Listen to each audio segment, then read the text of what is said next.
everyone, it's Nicole. I hope you're all doing well. So welcome to my questions about me video.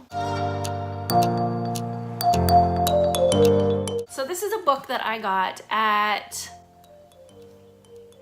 Five Below. In my family we call it Five and Below. I don't know why, but anyway, for $5, and it is 2,000 questions. So I figure, why not just ask myself some questions and ask you guys to leave the answers to these questions below in the comments. There you go, win-win. Conversations, all that good stuff. I don't know what I'm saying. I am going to ask 7 questions. That's the number, that's the magic number, it's 7. Question 1, what is your idea of perfect happiness? This is hard because I guess it depends on what happiness means to you. My idea of perfect happiness, for me, it's all about being content. So if I'm content, I'm happy. It doesn't take like a special event. It doesn't take anything like that. If I'm content, I'm happy. Contentment is perfect happiness to me. Question number 2, what is your greatest fear? This is a question that's asked all the time for all kinds of things, icebreakers, interviews, conversation starters, and I always have a different answer, but I'm trying to think. I mean, obviously my greatest fear is losing one of my kids or my husband, obviously, because I would be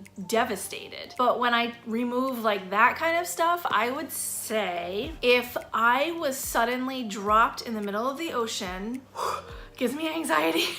With only like something to hold on to. Because obviously if I just dropped in the middle of the ocean by myself, I would end up drowning because I would get too tired. If I like had something to hold on to that was not a boat, so it was like a raft or something, that is my greatest fear. Because thinking of all the things that are underneath me, swimming and floating, I just can't even think about it. So that, it's the expanse of the ocean or the expanse of any deep water is really what freaks me out. So short story, about 8 years ago, we went to the Y and had a membership, and this Y that we were a part of had a pool. It had like a fun pool and then an Olympic sized pool.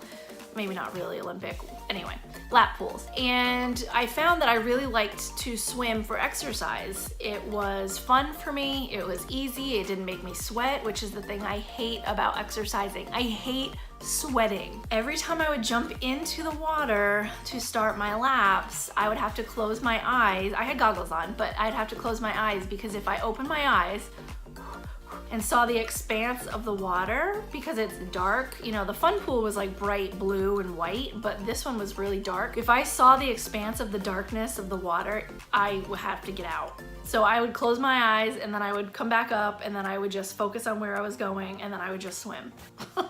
I don't know. Question 3, what is the trait you most deplore about yourself?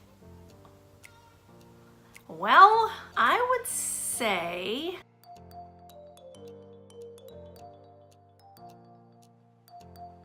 right this second, I'm saying my memory because I hate that I don't have a memory right now. I would say the negative aspect of my personality. The way that I am wired is I focus on what needs to be changed, what needs to be made better, what needs to be whatever. I filmed another video a little while ago and my first thought was to look at this thing right here. It's like a, I think the people who used to live here did something to the door so they covered it with paint, but they didn't cover it too much.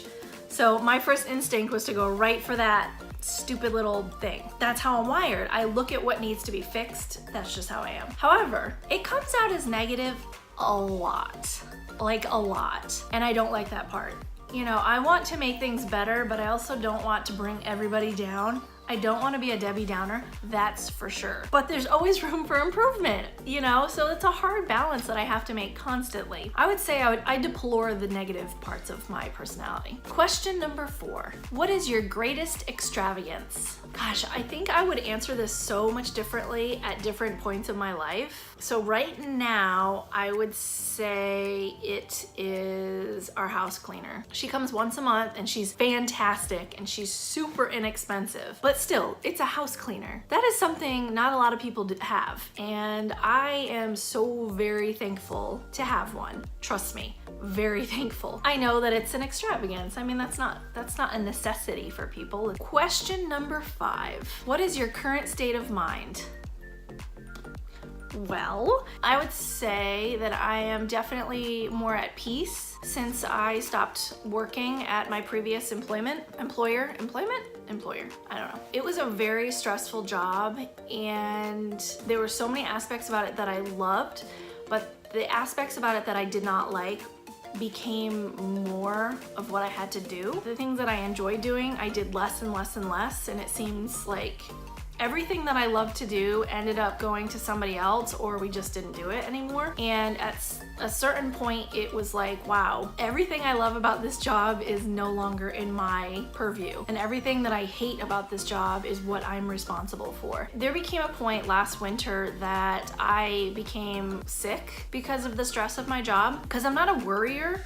So I think my body just like worries for me. I don't know, it's weird. So I got really stressed out and it was just not good. I actually had to take 2 weeks off of work, just not think about work. Even right now, forgetting that I don't work there, I like get anxiety. Anyway, I'm more peaceful. I recognize that I'm in a new season of life, but I don't know what that's gonna look like. So it's a little weird. I'm not a controlling person, but I do like to know the plan, only because when there's no plan, it gets messy really fast. So that's kind of weird for me. I'm a little anxious about finding another job. It's not like I don't have to work. I do have to work, especially since we just bought this house. So I am a little anxious about that, but I think everything's gonna be fine. I really do think it's just gonna be fine. Question 6. What do you consider the most overrated virtue? Wow. What